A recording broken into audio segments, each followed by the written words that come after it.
As we start a new season of Life in Books and Everything, I am glad to have our familiar sponsors with us and one new one.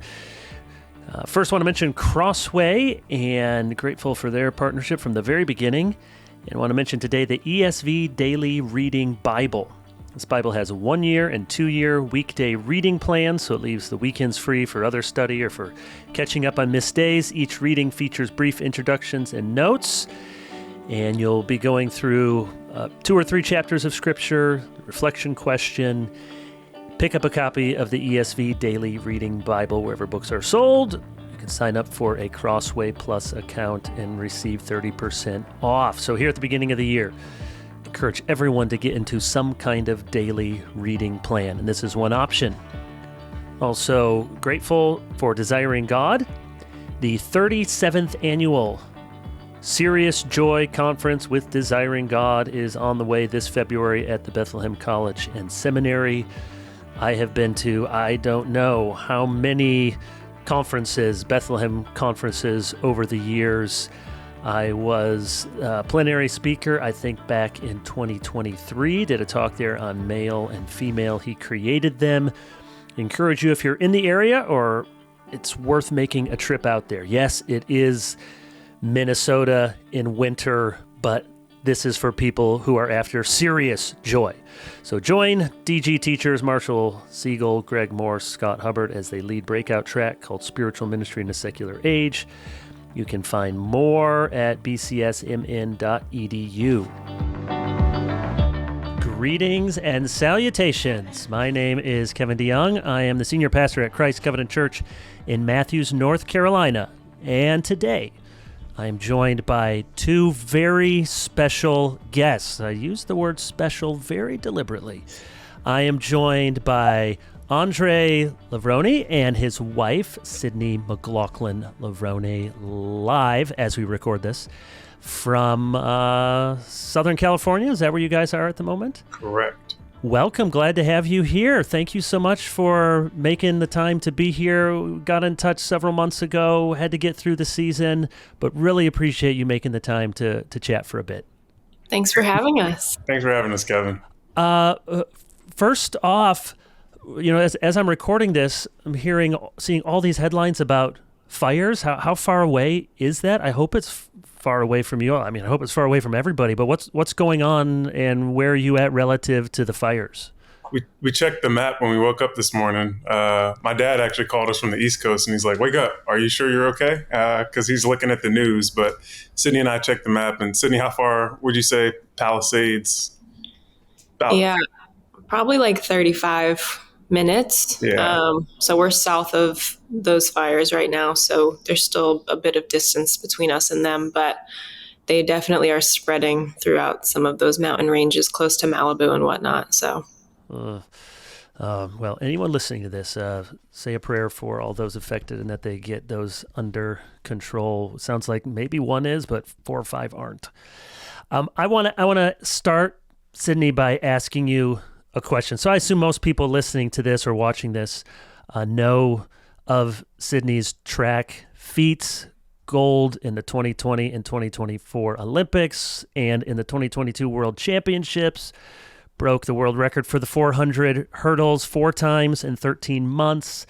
The record stands, her record, at 50.37. I bet almost everybody listening to this, you can't run around half of the track with no hurdles in 50 seconds. I'd be booking it. 6 of the 10 fastest times are hers. World Athletics Female Athlete of the Year, Diamond League champion, lots of stuff. I'm going to ask some track questions throughout this, along with some faith questions, because I love Jesus. I also do love track. So here's the question. And I know you're humble, Sydney, so you want to answer this in a humble way, but I'm going to put you on the spot. Just what did it feel like the first time you broke the world record and you realized, and it's true today, I have done something faster and better than any other woman in history? That's pretty amazing. What was that like? What does that feel like?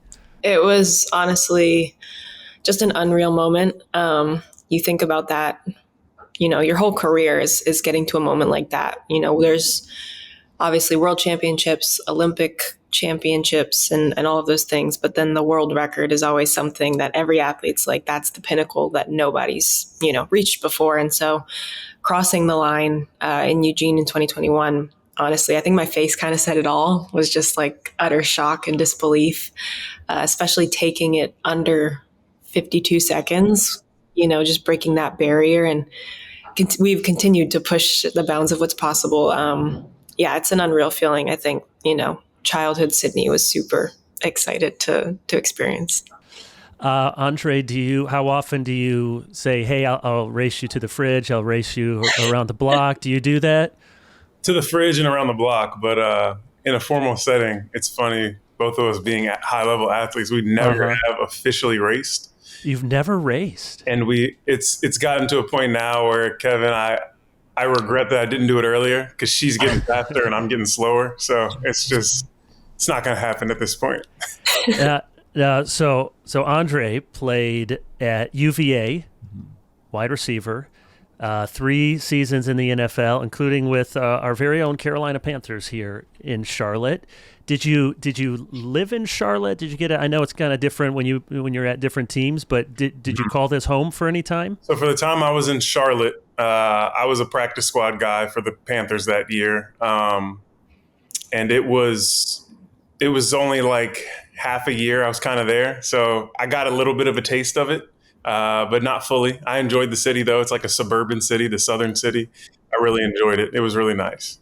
Well, you are most welcome here anytime. In fact, my kids and you were nice enough before we hit record to meet some of them. They're all, you're going on with Sydney, so are they staying at our house? Well, not quite that, but you're very welcome to Charlotte anytime. So I have another special guest, my daughter Mary, who is 13, a runner, and she wants to meet Sydney and ask a question.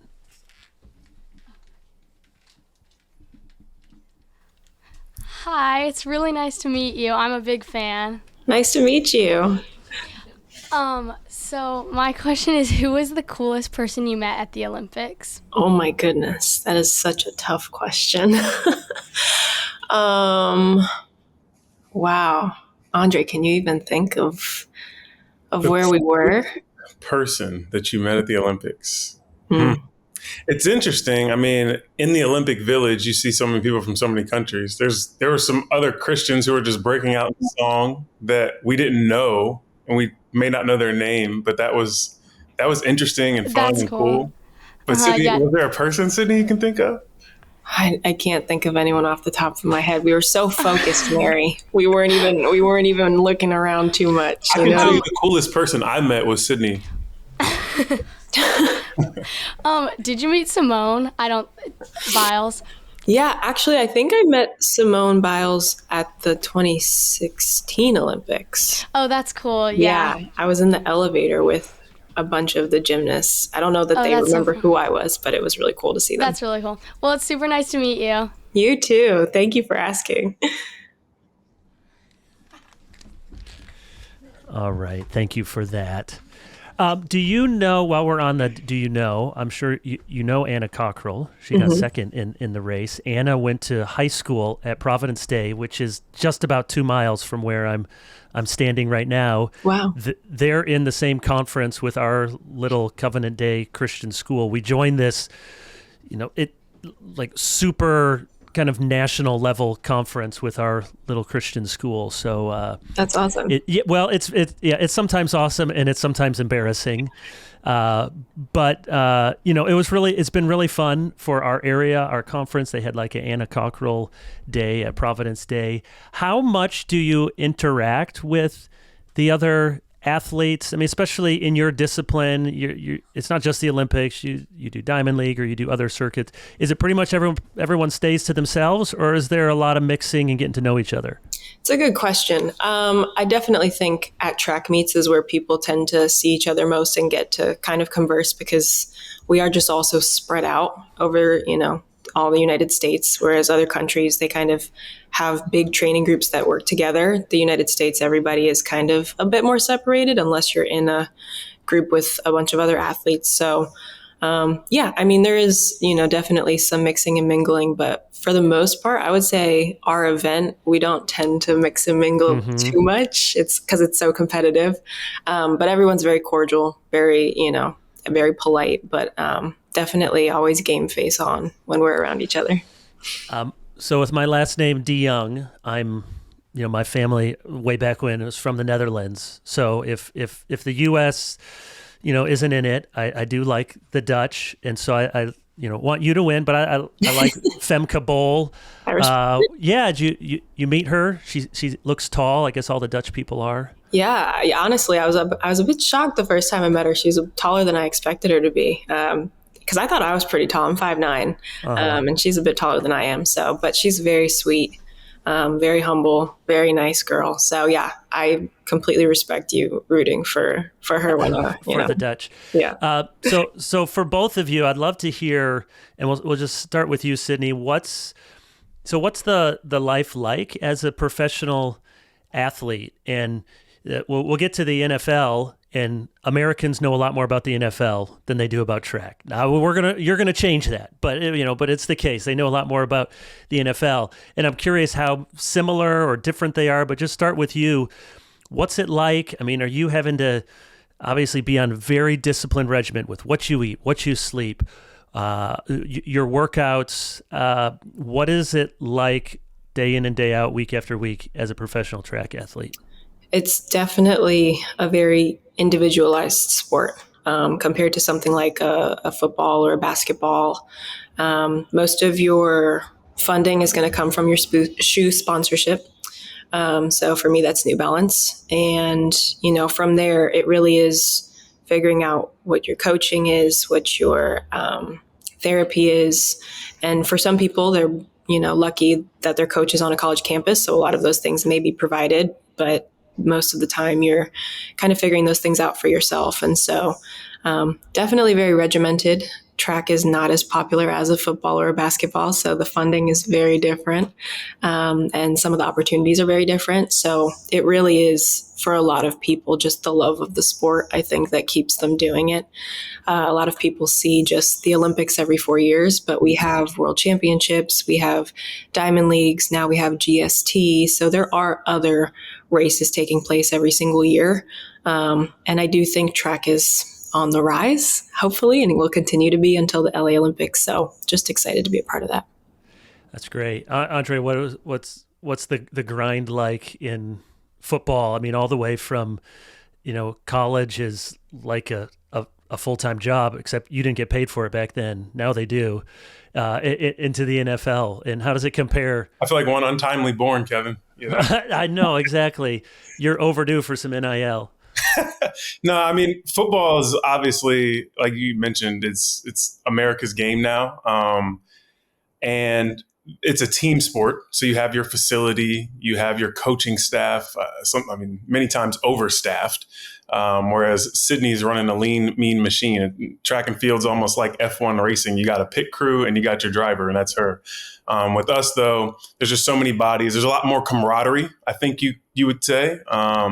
And there's a rewarding nature with your team when the goal is accomplished together. But it's definitely been interesting for me, having been completed with my career once Sydney and I began dating and got married, being able to see just the similarities and the differences. And I mean, obviously, I love football. I played tackle football beginning when I was 5 years old. So I always saw the NFL as the end game. And though my career may not have been as illustrious as I wanted it to, it was a blessing to taste it. But honestly, watching Sydney achieve all that she's seen or achieved in track and field has been altering to my perspective of like individualistic sports and how much it actually still requires from a team and a support system coming around her and alongside her. Sydney, what's the hardest thing about training that most people wouldn't understand? I mean, they can maybe sort of fathom, oh, you're going to run a lot, that hurts. What is it that regular people don't know that you have to go through to be at the level you are? I think just the degree to which you have to put your body through to be prepared to run faster than no humans ever run before. It's a feeling that it's almost really hard to duplicate. But to be prepared for some of those moments, you have to almost put your body in those vulnerable positions. And so nobody's better at that, I feel, than the coach that I have right now, Bobby Kersey. And so I would say the hardest part of my job is weathering some of the workouts that his mind comes up with. So is there a killer workout, like you do 2400s or something that you do frequently, that's sort of a let's test your fitness level that you dread? There's not a staple. That's the worrisome part, Kevin. It changes every single day and you never know what it's going to be. But his mind works in a fantastic way that just always gets really good. Ready. I've always wondered with the 400, are you having to put in a lot of miles? I mean, do you have to go do a 10-mile tempo run, or is it not that long? Is it all kind of sprints? No, we do some mileage, and Andre he'll run with me, which is I appreciate him for. We do some mileage, but it's definitely not 10 miles. I can promise you, promise you that. Oh, good. All right. Well, I won't race you then, but if we do, I'm going out farther than 10 miles. You can win that one, Kevin, for sure. Oh yeah, for sure. So let's get, and I want to come back to some of the track stuff because I love track. I think I explained to Andre, and I've said before on this program, I'm second to none in how much track we watch we watch the Diamond League. We're getting ready for indoor season. We watch the NCAA. I was not a great athlete. I promised my kids I would not regale you with any stories of running D3 track and field. But my dream as a kid was not the Grand Slam in the World Series or catching a touchdown in the Super Bowl. It was to be Sidney McLaughlin, of course, before Sidney McLaughlin, but to get the baton in the 4x4 for Team USA. So my dreams have gone very unfulfilled, but the Lord's blessed me with a lot of other things and hopefully some other abilities. So I want to come back to that, but I want to hear, how did you two meet? That's got to be a fun story. You got married 2022.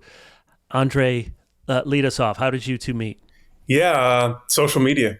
I mean, there are redeeming qualities of Instagram. Like a DM kind of thing? I DM'd her. Yes, I did. During COVID. Now, Sydney, you must have a ton. You must have a ton of people who are DMing you, right? There was a few. And why did you pay attention to this guy? I mean, he's a handsome fella, I think. He is. First, I mean, that's the first thing I saw. But then I was going through his pictures and just, some of his videos and captions of sharing the gospel on his page. And I think that's definitely what caught my attention more than anything else. And so I was like, interesting. I think I'll see where this goes. And so what about you, Andre? Did you just think, were your friends like, no, just try it, just see what happens? Or did you have some inkling maybe this would get a response? It was a full court shot, I had an actual mutual friend with her so she ran track in high school with Sydney, and then she ran track at UVA, and I became friends with her there. And I learned that she was friends with Sydney. And I was like, oh, could you put in a word for me? But then when I reached out to Sydney, she was like, I've actually never heard of you. I thought that she was warming the call up, but it was still a cold call. But So what happened from there? Because you weren't in the same city, I imagine. How did you get together in person? This was over COVID, 2020, and I was done playing football. So I was working in commercial real estate, and that industry kind of shut down that year. So I did have a reasonable amount of free time. And our social media exchanges were short-lived, and then we were text messaging and FaceTiming. And Sydney, I mean, what would you say? Like, some of those early FaceTimes naturally started to center around just biblical conversation. We started doing some Bible studies. I invited you. At the time, I was a part of a NFL Bible study with some like NFL executives and former players and things of that nature. And I invited Sydney, and she joined that. And then me and her started doing our own Bible studies as well, FaceTime. And then I made the trek to Los Angeles, where she was living, about a month later, and we met. So yeah, Sydney, were you into him from the beginning, or were you kind of, let's just see? I've had a lot of suitors knock on my door. Yeah, I definitely, both of us definitely just wanted to become friends. first and foremost, more than anything else. And I think the exciting part was when I was really starting to dive deeper into my relationship with Christ, and I had a lot of questions and was looking for a lot of answers. And that's kind of how our friendship formed, was those Bible studies, those talks, those conversations, which excited me about our friendship. But I also, in the back of my mind, was like, okay, we'll see where this goes long term. But first and foremost, I'm excited to learn more about Christ and to have a friend now who I could do that with. That's fantastic. I want to follow up on that, about your Christian commitment for both of you. I have one more DeYoung who's been waiting in the wings patiently. This is my son, Benjamin. He is 10. He's a basketball football guy, but he can run too. All right, Benny, what are you going to ask?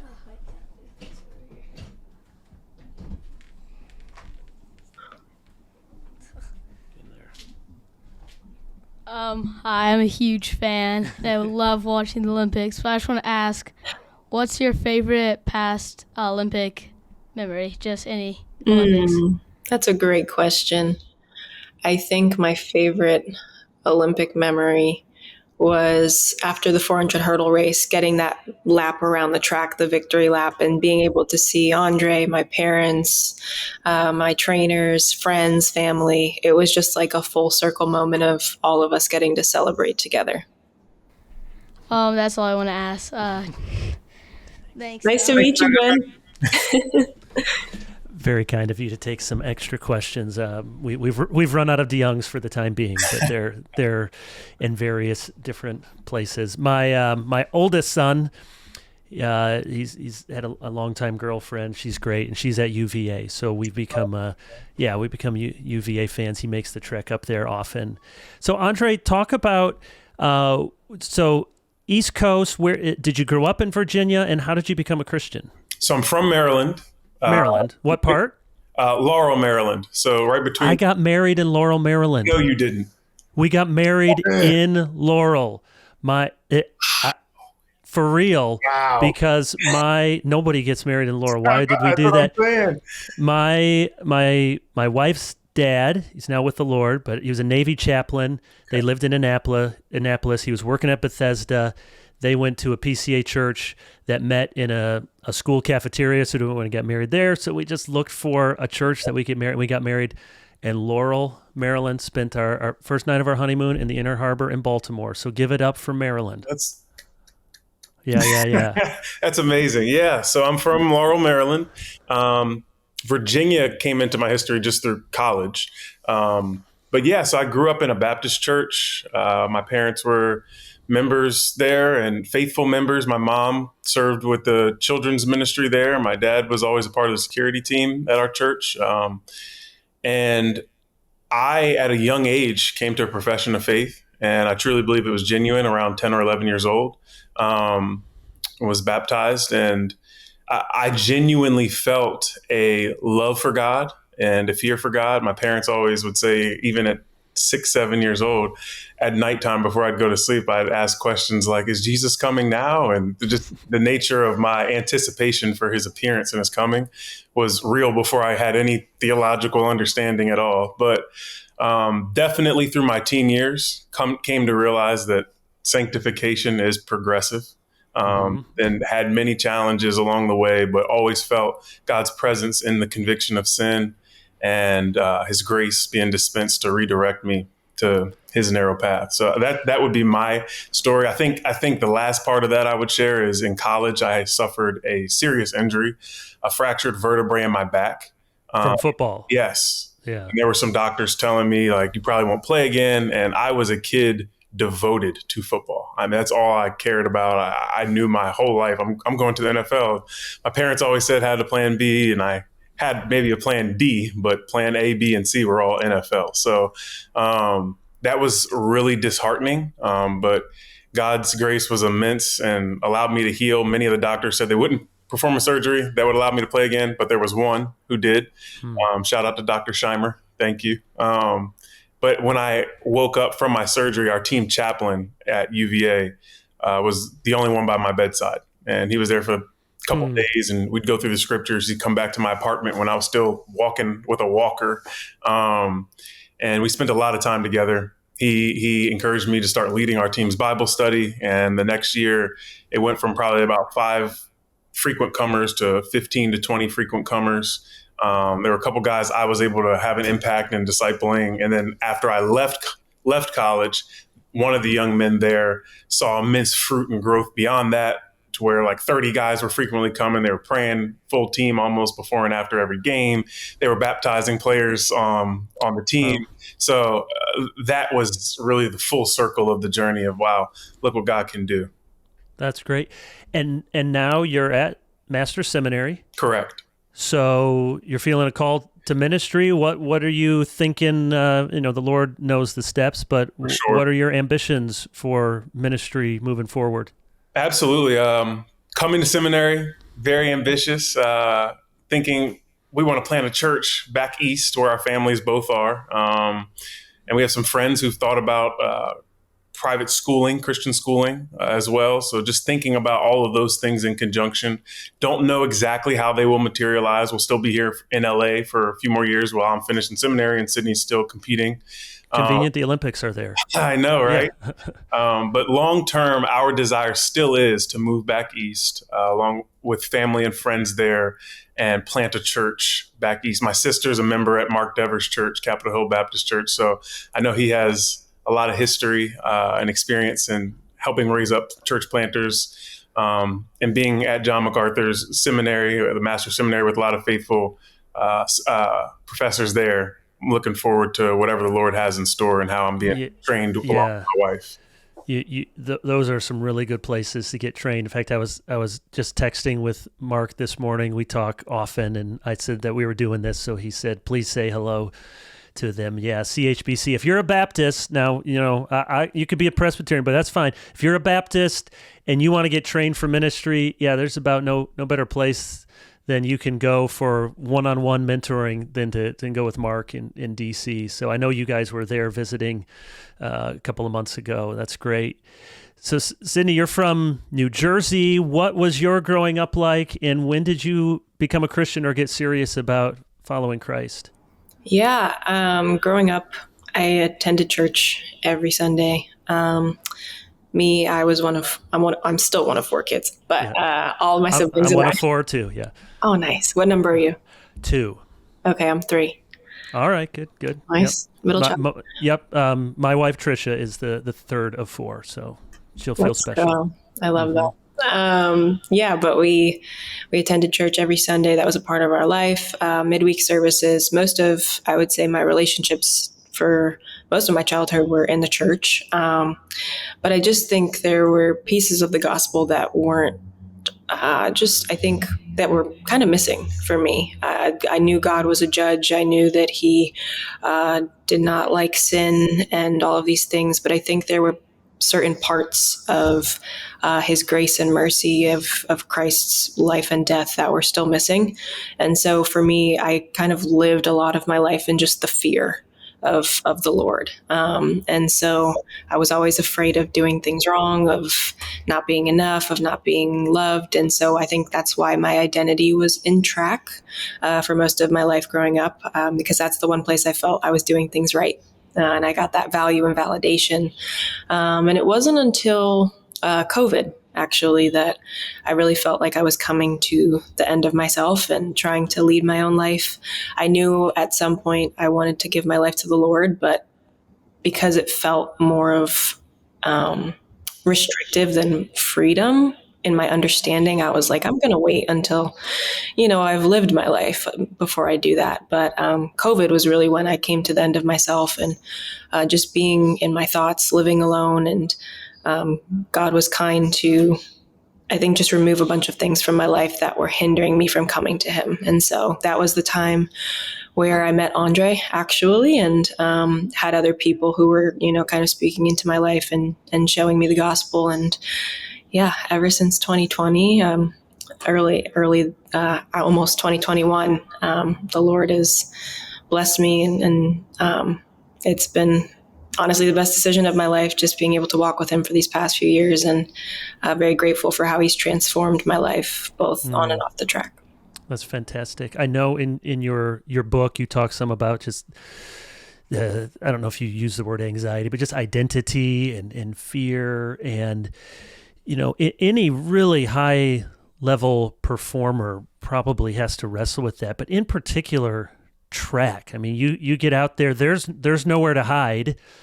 And there you are.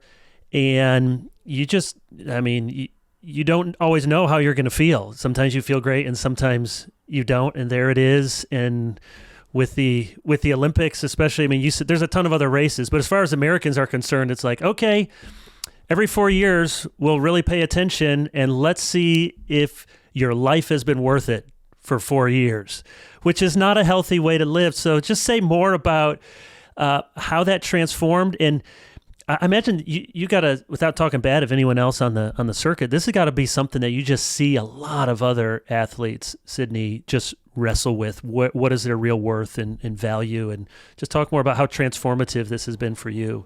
Yeah, 100%. I think, like you said, your moment comes down. Your identity comes down to a moment, right, that you sometimes don't get back. Once that gun goes off, there's no second chance. Like football, you don't get a next play. It's you in that moment and how you perform. And I think that's a lot of weight to carry for anybody, especially when there is a lot riding on that, whether that's sponsorships or future opportunities that may or may not come. That's just a lot, I think, for anybody to handle. And the freedom that's come from knowing Christ is that I'm not defined by those moments. Those moments are an opportunity to glorify the Lord in whatever my performance is. And I've felt so much joy in being able to step on the line and know, okay, he's prepared me for this moment. He already knows the result of this moment. All I have to do is use the gift he's given me to the best of my ability, and conduct myself in a way that honors and glorifies him. And so there's just so much peace in that. And I think though the nerves will always be there because that's a natural part of being a competitor, I think the anxiety has found a way to cease and diminish because of, the word of God and his promises to me. Oh, that's really, really well put. I'm sure you guys have heard the little Jerry Seinfeld bit about the Olympics where he talks about you train your whole life and you I didn't have a girlfriend, a boyfriend, I had to eat all of it. And then it comes down to like this, so he says, this place, greatest guy in the world, this, never heard of him, dead last. And he says it humorously, but if that's the life you're living, that's what it can feel like. Tenths of hundredths of seconds. What is it, Sydney? I'd love to hear you give us a sense. What are you feeling like at the last Olympics? You're on the line, cameras are flashing, you're getting ready for the gun.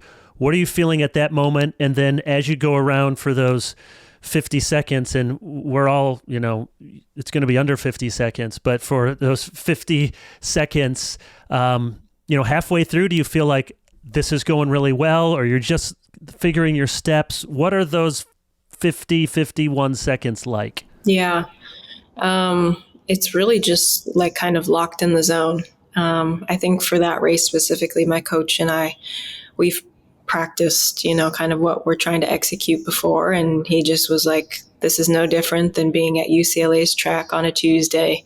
And I'm standing in the middle of the field with my stopwatch, just execute the same way we do. And so that's really all I was focusing on. I think through most of the race, it's really just positioning. You can tell where people are by who goes over the hurdle first. So I'm really just measuring, how much of a lead or how much behind people are in front of me, and then waiting for the moment, when I make my moves. You never know what's really going on, until the race is over and you watch it back. So it's hard to say you're super confident at any moment because you never really know, especially when the crowd's screaming that loud. So I'm sure Andre had a different vantage point than I did at some points, but it's really just about executing all the way through and making sure you lean at that line because you never know who's next to you. Yeah. What's it like for you? It's got to be maybe even more nerve-wracking. It's nerve-wracking. That's the word I was exactly. Especially with hurdles. You're jumping over stuff. You hit the nail right on the head. It's the hurdle aspect. Like whenever she runs flat or open races, she's fine. I'm confident she's going to win, but at the same time, there's no barriers. There's no unanticipated circumstances that can really happen. But I think I'm at practice with her quite frequently. I'm conversing with Bobby just as much, her coach Bobby just as much, if not more at times, as well as Malachi, her performance director. So I'm aware of what's going on in the week and what we're anticipating her performance to be. But still, when you're sitting in the stands, it's a lot different than being either on the field or on the sideline in a team sport like football. You're just like, what's about to happen? Because like she's already alluded to, it's the most unforgiving sport. If she does anything over 60 seconds, we're in bad shape. I mean, anything she's doing is under a minute's time. And then you got to wait at least another year, another 4 years, perhaps, to redeem yourself. What's it like sleeping and eating? I mean, are you? I am not a very well. I have celiac, so I can't have gluten or joy in my life. But I also am very picky, so that's my fault. And everyone who knows me knows it's kind of a wonder. It's sort of a medical marvel that I'm as healthy as I am because I eat like a bowl of cereal, wow, Tostitos, chips, cheese. I'm not ready, a Mountain Dew. I'm not ready to be an elite athlete. Do you have to just eat bowls of, I don't know, couscous or vegetables and sleep 11 hours? What's it like for both of you as elite athletes? Well, we're pretty similar, I feel like, in our regimen. The great thing about being married to another pro athlete is we're on the same page about a lot of this stuff. Uh-huh. So I think the lifestyle is not hard to maintain because we have each other. But definitely eat pretty healthy. We definitely like some flavor. We don't want to, we don't want to make ourselves miserable in this whole process for sure. But definitely try to stick to eating pretty clean and healthy, making sure you have enough protein, all the vegetables, all those different things. But Andre, why don't you tell them about my sleep, please? She's a sleep enthusiast. Very good. My wife will feel very, very supported. Man, and it's very friendly to her occupation. So I think Sydney has definitely helped me with my sleep regulation, and I think I've had the privilege to help her with her diet and some of her recovery protocol, having been someone who's been injured many times in his career. But I think for Sydney, she's seen a tremendous jump in her performance when she's had those two things coinciding on a consistent basis. So my wife at times can swing from one side of the pendulum entirely to the other, where it's like, we're going to eat, like you said, bowls of couscous and just straight boiled chicken or whatever it is. Uh-huh. And that's one stretch. But then on the other side, it's the entire opposite. So finding some balance there where you're not compromising your mental freedom to feel like I can't eat anything that I want, I can't indulge at all, because that's also not helpful if you're constantly just feeling suppressed in your desires. So she eats a good snack every now and then, but it's definitely balanced with a lot of protein and healthy carbs and healthy fats. Yeah, it's not just I'm going to go do a workout for 2 hours. It's a whole way of life at this level. Do either of you have, is there a movie, is there a song that gets you up, that inspires you, that you watch before a big race, or what do you have going on in your headphones as you're getting amped up? Talk about it. Sermons, I'm sure, but besides that? Yeah, I would say, the mornings while I'm getting ready, we normally listen to some worship music of some kind. We'll normally read something in the morning before a race. I feel like we tend to lean towards the Psalms. So those are always wonderful. And then when it comes to the warm up of the race, I need a little something to get me hyped up. So it's normally like a Christian rap artist of some sort. Okay. All right. So always good stuff, clean stuff. But yeah, definitely has a beat that's going to get me hyped up, almost like I'm going to war. So Yeah, I always love having something like that to just get me ready for the moment. What was your hype track, Andre? Man, I'm similar to Sydney. There were some Christian rap songs. The football locker room's a little different though, because I don't always have control of the audio, so a little different environment. Two other sponsors. I want to welcome a new sponsor to the podcast, Greenville Presbyterian Theological Seminary, just a couple hours down the road from where I am here in Charlotte. They are gearing up for the Confessional Conference, The Pastor, His Call, Character, and Work in Greenville, March 11 through 13 this year. The conference is designed to help men in the ministry have a more biblical confessional understanding of the role of the pastor. It's also a family conference. Sessions will be directed to the hearts of believers in the pew as well. Speakers include Craig Troxell, John Tweeddale, Jonathan Master, David Gilbert, Carlton Wynn, Terry Johnson, Ian Hamilton, Jeff Stuyvesant, Ryan McGraw. That's a lot of them. Really good lineup. So early bird deadline is January 31st. Learn more at gpts.edu. And also the Westminster Theological Seminary Master of Arts in Theological Studies program. You may have questions about the Bible, heard questions from others. How do we know the Bible is the Word of God? Should we interpret the Bible literally? Why should we study the Old Testament? If you have questions like that, you're not sure of the answers, or you want your own head and heart filled up with biblical truth, you can look at Westminster's fully online Master of Arts in Theological Studies program. Build a firm theological foundation in 1.5 to 3 years of study, bring biblical truth to challenging conversations, and lead it to a deeper understanding in your own life. Learn more about the MATS program at wts.edu/mats.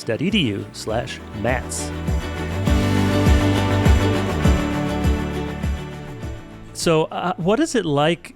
What's it been like, especially since 2020? And it's amazing as you guys tell your story, COVID was horrible for the whole world, and the Lord used it in some really powerful ways. You two met in that time, and the Lord really, helped you grow in your faith in that time. Now that, people know you're a Christian, Sydney, and even before that, I think people just see you carry yourself with a humility, with a respect, with a modesty, just with a way of honoring others. So it wasn't a surprise when people started, my friends say, "Did you see? Was she quoting the Westminster Shorter Catechism right there? What's going on here?" What's it like? Are most of the people that you interact with either in your sport or just you've been on, national, international shows, and do people think, "Oh, okay, yeah, being a Christian's cool," or are people kind of standoffish about it? What sort of responses have you gotten? I think you get a little mix of everything. There's always going to be people who don't like your message, don't like what you stand for. And, they kind of make it clear, but we always try to be respectful and polite and loving to those people anyways. It's been actually surprising just to see, even within the sport, other athletes who, and Andre can attest, just want to have conversations about their faith, about the Lord, about where they're walking, and having questions, which has been really encouraging, even at track meets, or before races or after races, wanting to connect on that level and, maybe struggling with some of the same things that we talked about earlier with the fear and identity and all those different things. So it's been really encouraging within the sport to just see a bit more outspokenness and curiosity from people in that regard.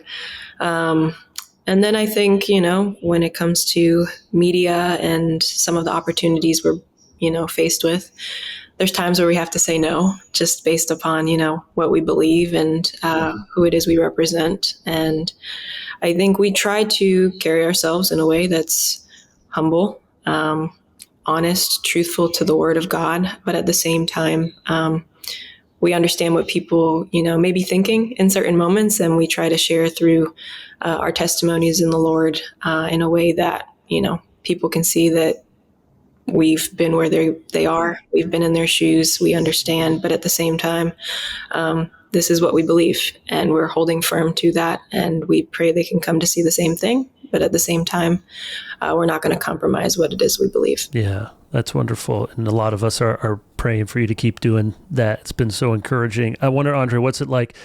What has it been like being a Christian in the football world? And in one sense, football can look like a super Christian, or there's, especially in the South, there's a lot of Christian overlay to it. And yet I'm just guessing you get, 50 plus testosterone laden macho guys in a locker room. It's not always like Sunday school appropriate. Yeah. What has it been like? Yeah. There's the stencil of Christianity, but the lines are not filled in at all a lot of times. And in reality, some of those men are saved. Some people have a very simple understanding of the gospel, but I mean, if you believe in your heart and you confess with your mouth, it's the simplicity of the gospel that is the wonder of the gospel. And we hold hope and faith for those individuals, and we try not to be cynical in our belief for those individuals in their confession. At the same time, there are individuals whose lifestyles drastically contradict that which they profess.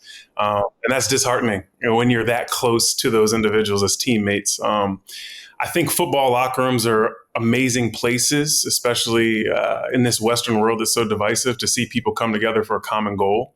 I think it also allows opportunities to have very transparent conversations because you have a certain camaraderie around a different common goal.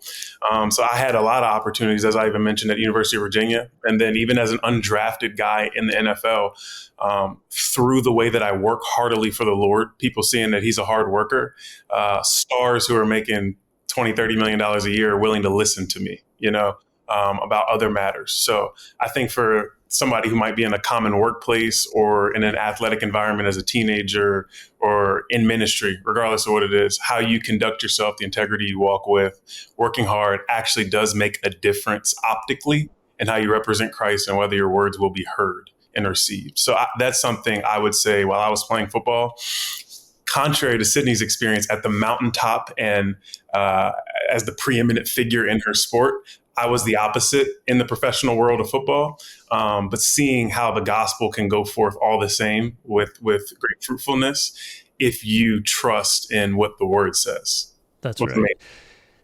Titus 2 talks about good works adorning the doctrine of our faith, adorning the gospel. So we don't add anything. The gospel doesn't need our help, and yet we can live our lives, and our good works are not the gospel. The gospel needs to be shared verbally, that good news that Jesus died for our sins, rose again, and yet we can make it look attractive, we can make it look ugly and hypocritical, and that's so, I imagine, especially powerful when you guys have a platform and a role like both of you do. I'm curious about the nature-nurture question. Both of you come from really good athletic pedigrees.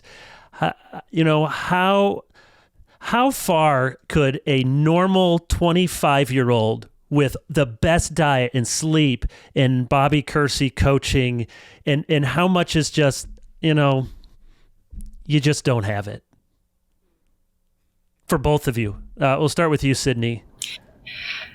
Oof. I mean, that's a wonderful question. We talk about this, I feel like, quite a bit. Especially when you look at some of these like youth sports now and some of the levels to which parents and coaches are pushing kids to be elite athletes at 7 years old.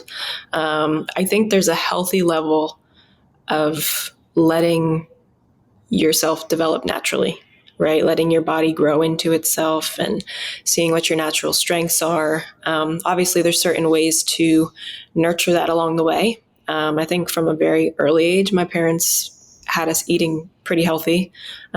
So that's something you can always do. And then just some of the basics when it comes to running form, learning what it means to have core strength, hip flexor mobility, stretching, warm-ups, cool, like things like that, I think are natural, in being an athlete that you can help develop along the way. But I do think when you start getting into the realm of professional sports, there are a lot of athletes who are really hard workers, and they have to do everything under the sun to make sure that they're staying in their top peak. So I think, there is a healthy level of mentality and mindset to work your way to the top 100%. And then I do think there's also a category of just naturally gifted human beings that God has made. And when you get those human beings in the right environment for their training, they tend to excel. And so I think both can be successful. Both have just very different ways of doing it. And it really just depends on the person. And, sometimes you're very, very talented, and sometimes the opportunities just don't arise or injuries incur, as Andre has seen in his life. So it really just depends. God has a story for everybody, and they're all kind of written differently. So, yeah. What did you think when you were growing up with your hopes and dreams, Andre? I think what Sydney said is very well founded. I think track and field definitely has a little bit more of a natural selection component to it. I mean, you're talking about tenths of seconds, thousands of seconds that separate a vast majority of people.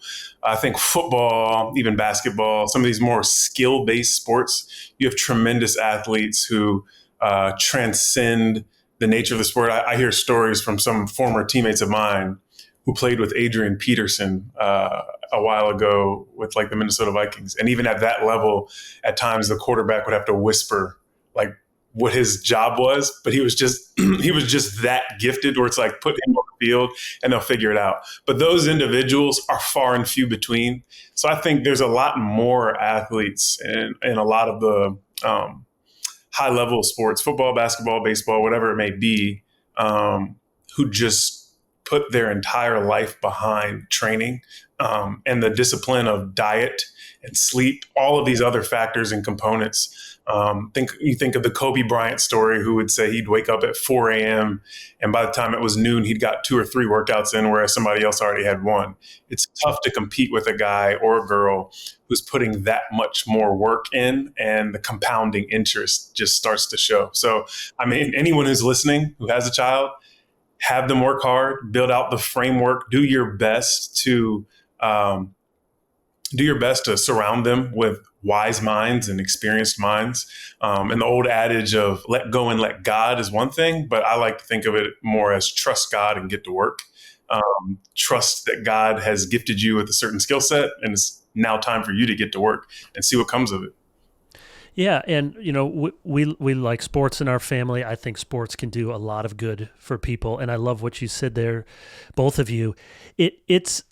Sports is that they're getting started younger and younger. Specialization is younger and younger. Kids, if you're really into it, you're hardly letting your kids be kids anymore. Even Christians make the mistake of giving up. They'll give up almost every weekend to do travel ball, travel sports.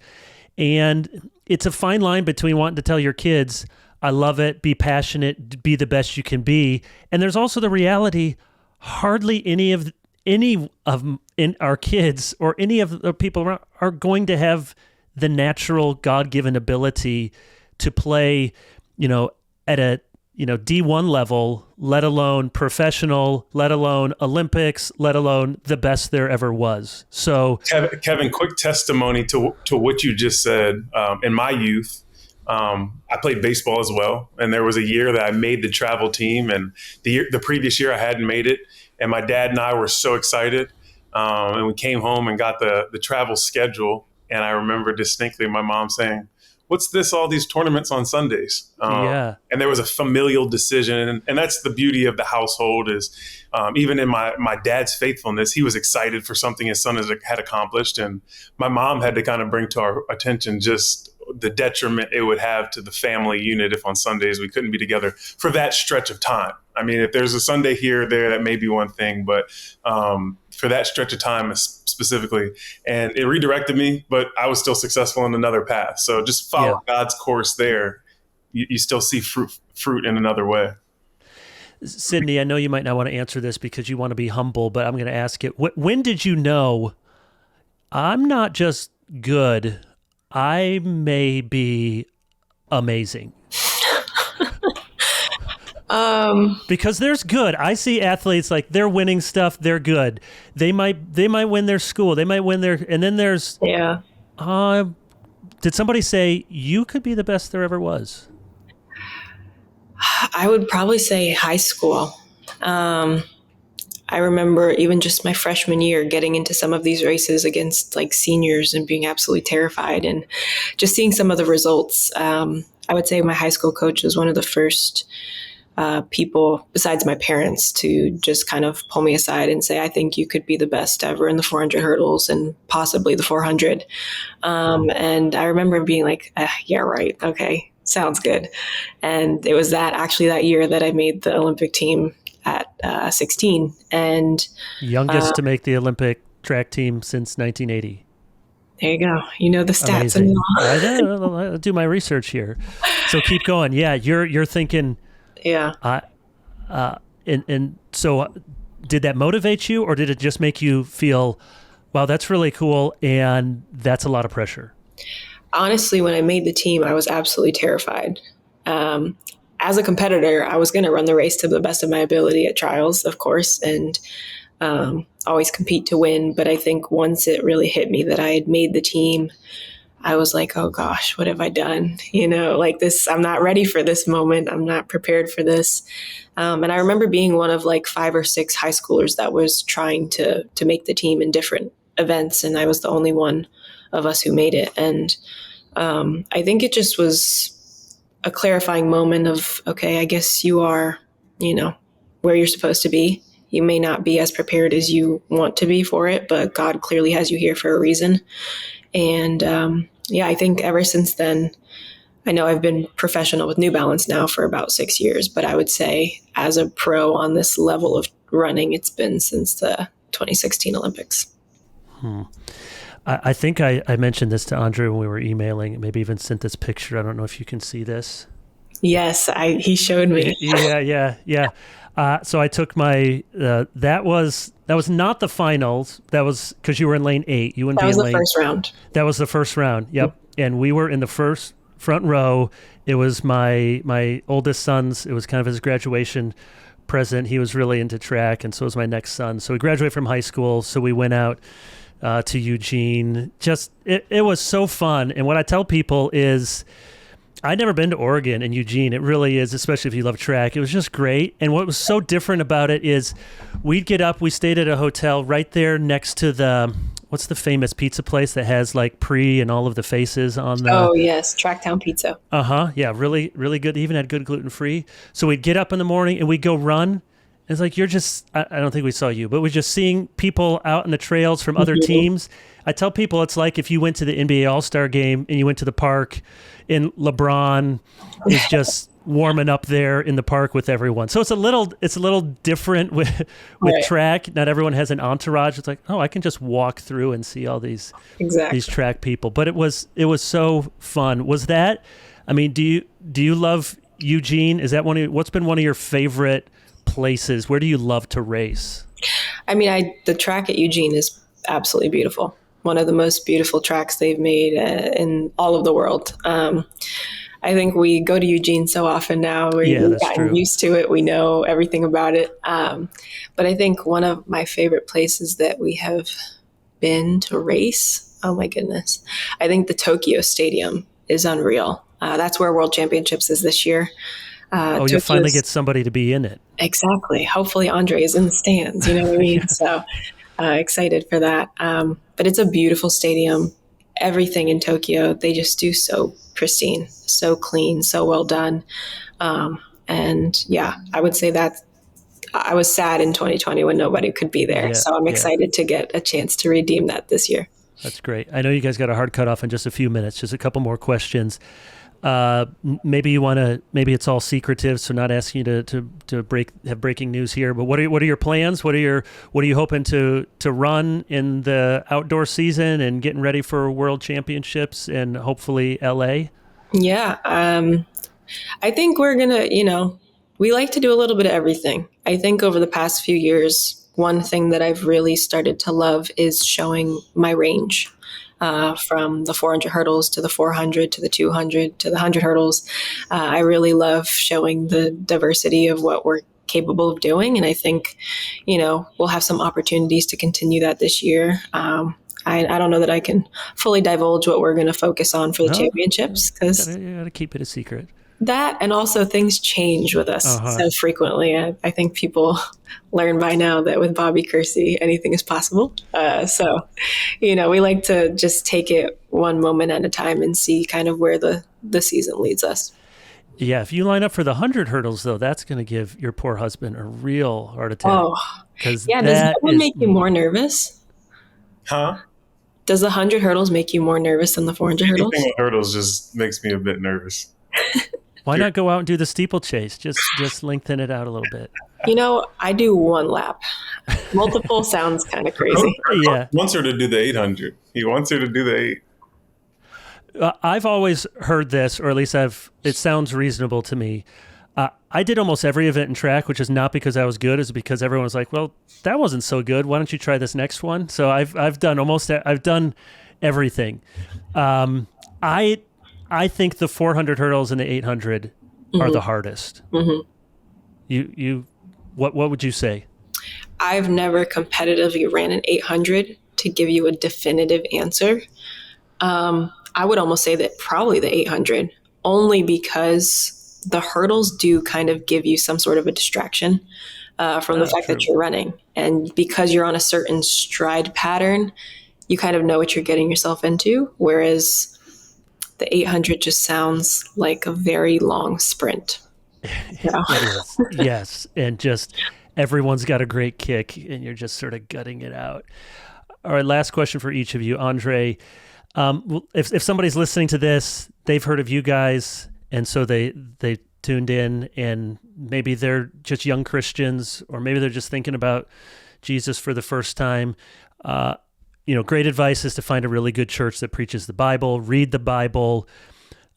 Any books that you'd recommend a young Christian out there that have really been formative for you, or even a great text that you got in seminary that you tell people, yeah, go check that out. That's really going to help you in your faith.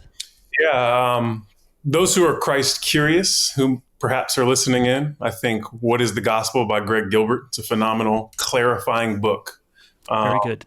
And not to just endorse Kevin's book here, but What is the Church, or excuse me, The Mission of the Church is a phenomenal book as well, clarifying just what our mission is collectively as faithful church men and women, as it relates in comparison to some of the social demands being placed on Christians, so that we understand from a positive view what we can do, as opposed to a legalistic binding nature of what we ought to do at times. So I think those are two great books. What is the Gospel and The Mission of the Church. Yeah. Has there been just a really fun's maybe the right word, nerdy seminary text that you've gotten that you go over to Sydney and you gotta read this big old book that you've gotten into? I think some of just the Reformers books. I mean, when you think about some works of Calvin or Luther, even some of the Jonathan Edwards texts, all of those, I think for her, when she sees some of the Old English, is a bit daunting. But even for myself at times, because that's just not the framework within which we speak these days. But when you find certain kernels of truth there that you can expound upon, they are rich. And it's a reminder that truth that's rooted in Christ is everlasting. It's nothing new, and it's eternal more than it is just old. So. Yeah, amen. Last question, Sydney, and thank you so much, both of you, for being on. This has been really, really fun. Sydney, so you're known all over the world, and men and women in particular, and you got a little feel for this just with my kids here, but there are millions of young women, young girls in particular, who really look up to you, and you can probably understand the sort of things that a 13-year-old, 17-year-old, 25-year-old woman wrestles with, struggles with. What's a Christian message that you want to leave with a whole lot of women out there that look up to you? I think one of the best things that Scripture has taught me is to take my eyes off of myself. In a culture that constantly wants you to look at yourself or look at others and compare yourself, seeking Christ who is above and fixing your eyes on him, and trying to model your life after what he represents, and not what the world will tell you is, valuable or honorable or admirable these days, is, I think, helpful for any young woman, especially in an age of social media that is so comparative to one another, to beauty standards, which are always changing, or what they say is, valuable in a young woman to have. True beauty and value is found in God's word and what he calls us to be as Christian women. And so I would say, fix your eyes on Christ. That's great. That's great. So thankful for Andre and Sydney being here. This has been inspiring. The sun is out. I'm gonna go put some shorts on and go out on a run. I'm gonna do a long run so I can feel good about myself, because I don't run fast. Thank you so much for being here. To all of our LBE listeners, keep praying for Andre and Sydney, and we're praying that you guys stay. Let's see if I can get happy, humble, holy, healthy. We'll give you those 4 H's. That would be great. You got lots of fans out there, and we're wishing you all the best and praying for you as you keep walking with Christ. Thank you so much. Thank you. Thanks once again for having us, Kevin. Yeah, great. Thank you for listening to Life and Books and Everything, a ministry of Clearly Reformed. You can get episodes like this and other resources at clearlyreformed.org. Until next time, glorify God, enjoy him forever, and read a good book.